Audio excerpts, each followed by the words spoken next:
and their surrounding. Okay, we all know that if you go to mountains, you will find trees which are slightly conical in shape. You will find pine trees over there. You will find all kinds of, you will find the Christmas tree, the oak trees. But if you go to desert, you will find the trees are very less, and even if they are there, they have less leaves and more spines, more thorns on them, or there are cactuses only. If you go to a seaside, you will find that the plants and the animals that are there in the sea region, in the coastal region, they are very different. So that way we can say that all organisms live in a different kind of a surrounding or an atmosphere. Okay, basically all living things prefer to live in a place which provides them shelter, good amount of food, and much security for their little ones, yes, or where they can breed easily, or where they can give birth to their little ones easily. So the place where a living organism or a living being lives naturally is called their habitat. Okay, so a place where a living organism lives naturally is called their habitat. You will say that you have seen lions in zoo, but is zoo their natural habitat? No. You would have seen many different kinds of animals in a zoo, or many different kinds of a tree in a park, but that's not their natural habitat. Natural habitat is where they grow very, very easily on their own, where nobody has to take care of them and provide them food. So that becomes their natural habitat. Now, habitat is something which provides them food, which provides them air, which provides them water, shelter, and a place to breed where they can give birth to the young ones, lay eggs in case of animals, or where plants can grow naturally on their own. Okay, so that is called an habitat for an organism. Like if I have to give you an example, I will say, I gave you the example of zoo also. I will say that polar bears are found only in very, very cold climate in the polar region. Similarly, you will find a lion in a jungle because that's its natural habitat. Similarly, you will find a coconut tree near a sea only, or a water area only, because that's its natural habitat. Okay, so a place where habitat is something which provides food, air, water, shelter, and a place to breed is called the habitat. Okay, living things depend upon one and another, and also on their surroundings for food and other things. A lion will be getting its food from the jungle only. It will be eating all the herbivores, or maybe animals which are weaker than him. So and for all its things, it is getting it from its atmosphere, from its surrounding. So a thing which surrounds, everything that surrounds and affects the life of an organism is called its environment. So everything which includes, I will be discussing what are the various components, but it also includes the climate of the place. It also includes what kind of soil is there, and also what other organisms are living in that area. So all that affects an organism which is living in a place. See, I'll give you a very simple example. A lion will live in a place where you have lots of other food available for it to eat. Yes, now its food is what? Let's say deer. So deer and other smaller animals. A deer will live in a place where it will have green grass. Green grass will grow where you have good amount of sunlight and rainfall, and the soil is also good. So you see, everything is interconnected, and everything affects, everything that is in the surrounding affects an organism, and this thing which affects an organism is called its environment. Okay, so everything that's surrounding us, environment, which is something which is surrounding us, or the surrounding an organism, is called its environment. The study of relationship between organism and the environment is called ecology. So there are people who study that relation between an organism and its environment. This is called ecology. The study is called ecology, and people who study it are called ecologists. Okay. Now we come on to the components of an environment. An environment is made up of biotic and abiotic factors. As the name suggests, bio means life. Bio means life. So wherever you have this word bio, it means life. So biotic factor means all the living things that are present in the environment of an organism. This can be plants, this can be animals, and this also includes microorganisms. It is all the living things that are present in an environment. So plants, animals and microorganisms that we cannot even see form the biotic factors. Okay, now coming on to the abiotic factors, the non-living things that are present in an environment of an organism, which means the soil. I'll explain how it matters. This water, the amount of sunlight, the temperature, the wind, all these factors affect an organism. Let's say a soil. Do you think a lion will live in a desert area? It cannot, because the soil will affect this thing, because no green grass will be growing there. So if there is no green grass, there are no animals which will be grazing on green grass. What will the lion feed upon? Then water. If there is a scarcity of water, animals cannot survive. They need water to survive. Amount of sunlight.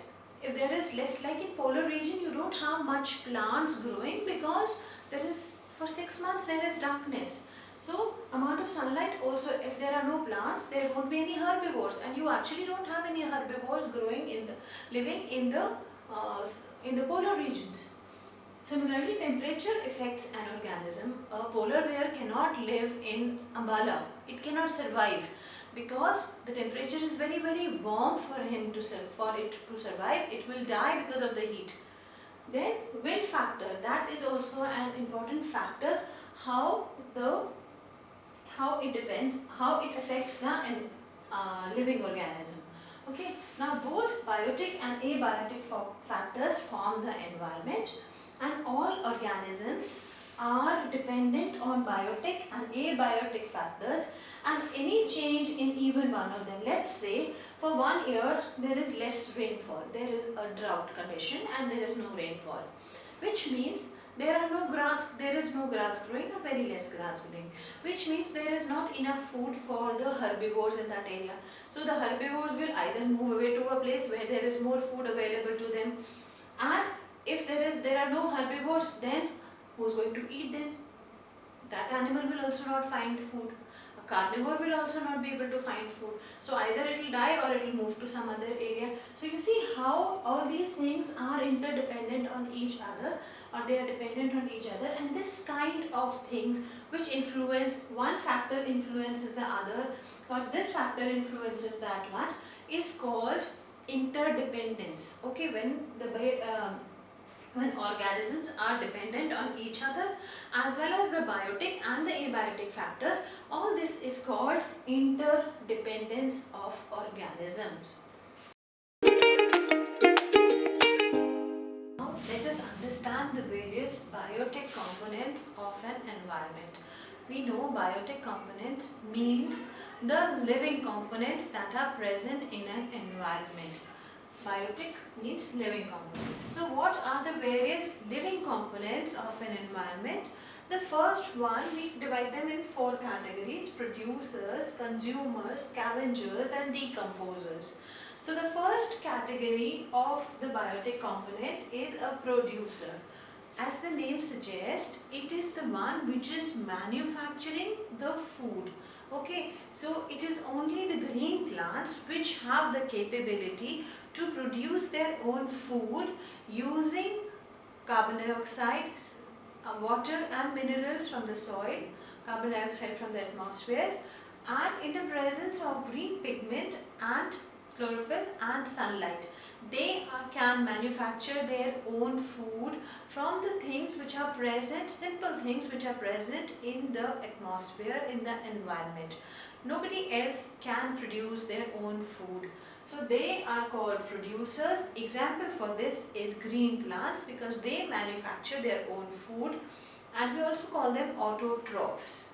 Next one is consumers. Now everyone else apart from the green plants is dependent on what green plants is producing. So that is why we call them consumers. Now in case of consumers, we have three categories: the primary consumer, the secondary consumer and the tertiary consumer. So as the name suggests, the primary consumer is the one which is taking only the plant product. So either it is eating the plant directly, or it is eating what the plant has given it, like the fruits of the plant or the nuts of the plant. So it is completely dependent on the green plants for its food. Example is herbivores like rabbit, horse, cow, goat, grasshoppers, butterflies. They are all dependent on producers, on the green plants. Next is secondary consumers. Now secondary consumers are frogs, snakes, lizards. They are the ones which are eating the primary consumers. Okay, so grasshopper would be eaten by a frog or a snake or a lizard. So they are called secondary consumers. Now these secondary consumers are eaten up by another level of consumers, or we can call them carnivores, which are bigger carnivores which eat all these. So a cow can be eaten by a lion, tiger, leopard, or even a snake can be eaten by a peacock, and that peacock can in turn be eaten by a leopard. So all these things which are at the highest level of consumers, or the animals which have no predators, they are called the tertiary consumers, which consume the secondary consumers. So these are called the tertiary consumers. Now we come to scavengers. Scavengers do not kill others. So they are not carnivores, they do not kill the other organism, but they eat on whatever is left by them. So whatever the secondary consumer has left or the tertiary consumer has left, they have eaten up, and but little things are left. Some flesh is still attached to the bone. So that is eaten up by the scavengers. An example for this is vultures. Example for this is kite. Example for this is hyena, which do not kill but eat whatever is left by secondary and tertiary consumers. Next we come to decomposers. These are the organisms which feed on dead and decaying material. Something which is already dead, which doesn't have any flesh left on them, but they still have certain things, certain nutritious things on which these decomposers feed upon, and then they turn it back into the simple abiotic factors, like the minerals are given back to the soil, carbon dioxide is released in air. So that is the function of decomposers. An example for them is fungi and certain bacteria which eat upon the dead and decaying matter. So that is about the biotic components of the environment. Okay, now we come to different types of habitat. We have seen that there are many different kinds of habitat. You have mountain plants which live only in mountain region, or animals which only live in very cold region. You have animals and plants which live only in the water, and you have animals and plants which live in the forest or which live well on the land.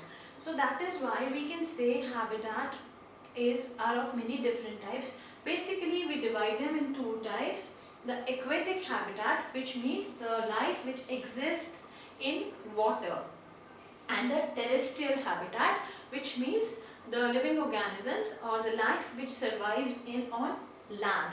Terrestrial means land. Okay, so the organisms which live in water are called aquatic organisms. The organisms which live on land are called terrestrial organisms.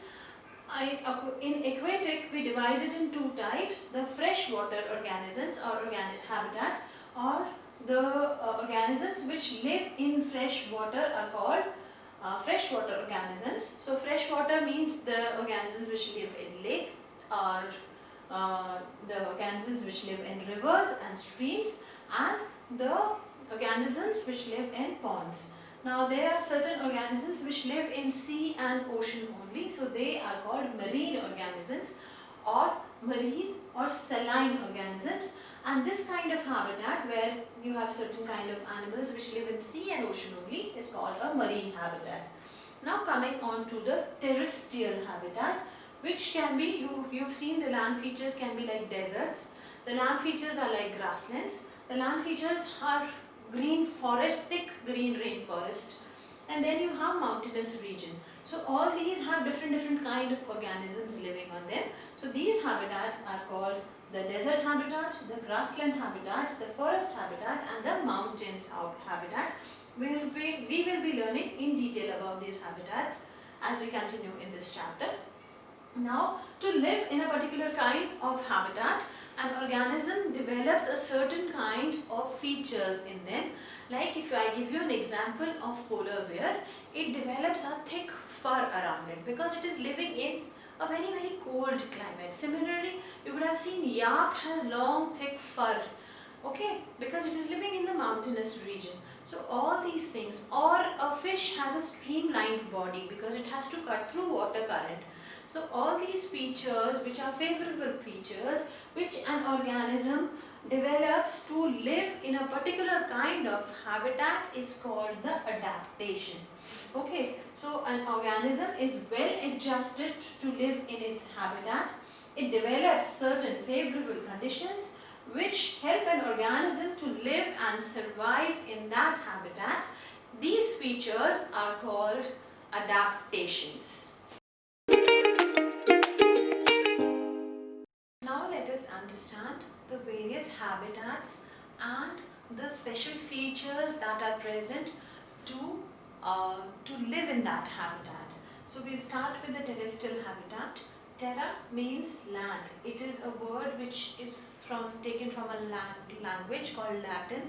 This was a language of very old times. It was a scientific language of old times. So it means ground. The organisms which live on land are called terrestrial organisms. We can call ourselves human beings, then cow, sheep, dog, tiger, lion, all these are terrestrial organisms. Then in terms of plants, mango, neem, money plant, cactus, they are all terrestrial plants. Okay. Now first we will study, I told you in amongst terrestrial also there are many different kinds of habitats. So we will first study a desert habitat. Desert is an area where you will find there is very less rainfall. It's very scanty rainfall.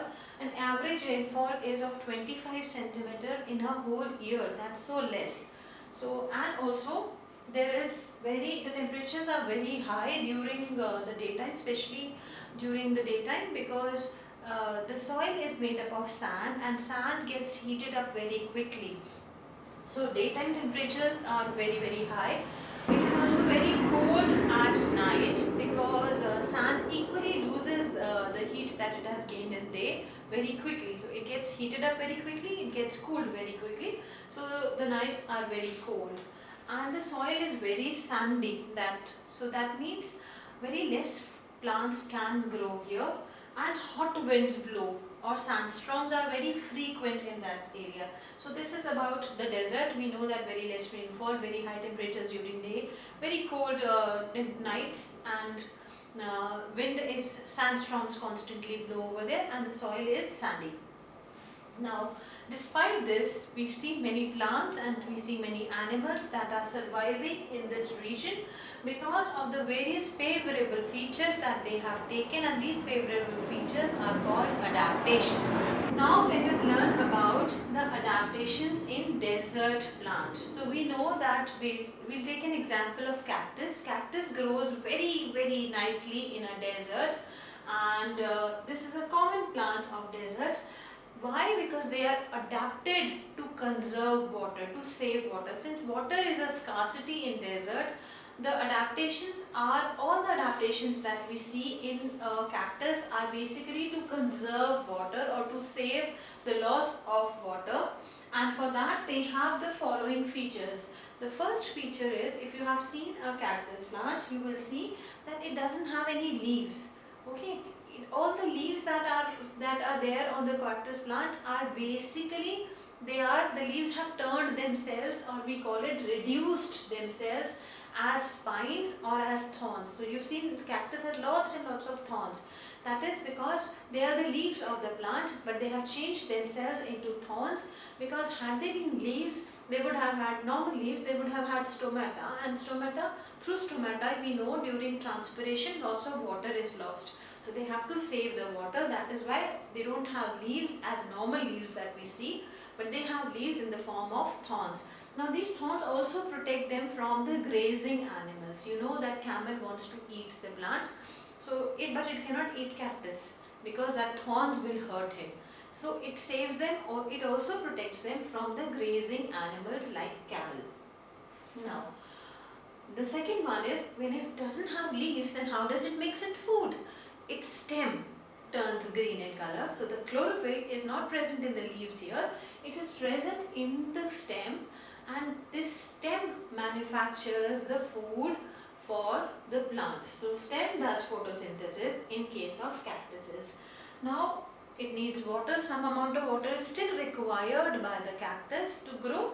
So what happens? Its roots become very, very long, and they go very deep inside the soil, inside the sand, to get water. At some point, obviously at deep down, they will find the groundwater. So its roots go very deep down. So and it also protects, it anchors the plant very firmly against the sunstorms that are blowing over there. So it is giving two benefits. One, the roots are long to reach up to the water. The second, it is holding the plant very firmly during the sandstorms. Now, the third thing is, the stem becomes very thick and fleshy to store water. So whatever water the roots are finding, it sucks up, and all that water is stored in the stem. So the stem becomes very thick and fleshy. Now since the stem has the storage of water in there, this water should not be lost. That is why they have a waxy coating. They have a special kind of a coating present on top of them, which makes them which protects the water to dry up due to the heat of the sun. So this waxy coating which is present on the stem prevents the loss of water by drying up. Okay, so all these are the favorable. Now these are the favorable features which we see in cactus. So we call them the adaptations of cactus, or the favorable things that we see in cactus are called adaptations of desert plant. Today we will be learning about the desert adaptation in animals. So we know that animals like rats, snakes, scorpions and camel live in desert, and these animals have to protect themselves from the very high temperatures of the desert region, as well as from the sandstorms that are frequently occurring over there. And also they should have special features to survive without much water. So we will see what are the adaptations in animals that live in desert. Let's first consider the animals like rats, snakes and scorpions. The first and the most important feature how they protect themselves from heat is they all live in very cool and very deep burrows. So what they do is they dig into the soil, into the sand, and they make burrows and they live there, and they do not come out during the daytime, because at that time the temperature is very, very high. So they will all come out for feeding only at night time, and they all their activities are done at night time only. So they are active at night and they sleep during the days. Such animals are called nocturnal animals. Okay, and being a nocturnal animal is a habit that they have adapted to survive in the desert climate. Okay, and they also have very developed eyesight, because they have to look for their prey at night only. So that is why their eyesight is very well developed to look and to search for prey, or also to protect themselves from predators. Next, we will see adaptations in camel. We all know that camel is called the ship of desert because it is so well suited to be in desert. That is why we call it as a ship of desert. It shows many adaptations. And what are these adaptations? At one time, it can drink great amount of water. Okay, and this water it retains in its body.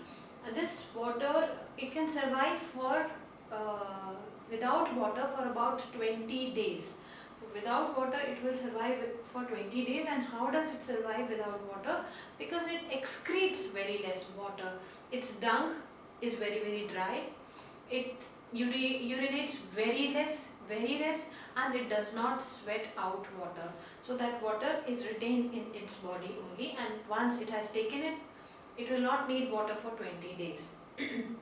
Then when it is walking during a sandstorm, it can close its nostrils so that the sand doesn't enter in his respiratory passage.